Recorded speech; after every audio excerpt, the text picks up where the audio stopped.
বেলেগত যেতিয়া ধুতি হওক বা আপোন মানুহখিনিৰ লগত নিজৰ পৰিচয়টো গঢ় লৈ পোৱা যায় কিমান ভাল লাগে। বাহিৰতো আমি আমাৰ ঢোল বিহু নাচিবলৈ এৰা নাই।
এনেদৰে আমি গৈ মস্তি আমাৰ কাষৰ ৰুমটোত থকা লগৰখিনিক তাই জোকাই আছে। আৰু তাৰ পিছদিনা এয়া দিনত চাওকচোন ইয়াৰ চৌপাশটো কি সুন্দৰ।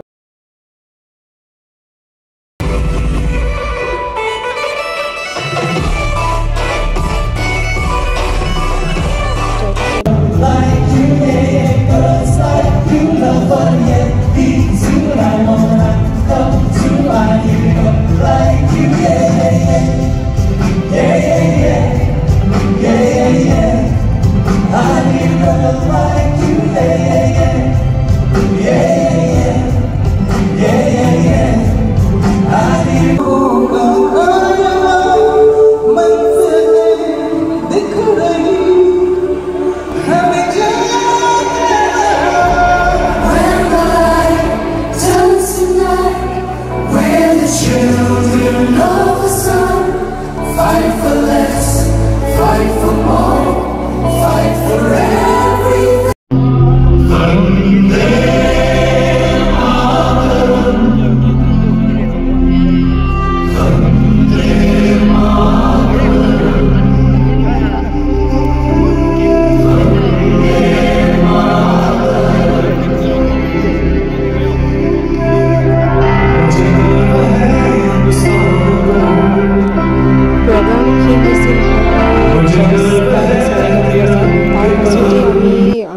সকলো মানে আমি অসমৰ পৰা যোৱা আমি 6টা আমি গৈ আছোঁ এতিয়া ইণ্ডিয়া গেট চাবলৈ ৰাতি বন্ধই হৈ গৈছিল প্ৰায় তাৰ মাজতেই আমি যিকোনো প্ৰকাৰে আমি গৈ ইণ্ডিয়া গেট চালোঁ ভিডিঅ'ৰ অকণমান চাগে আপোনালোকে আগৰ ভিডিঅ'টো যদি চাইছে তাত দেখিবলৈ পাব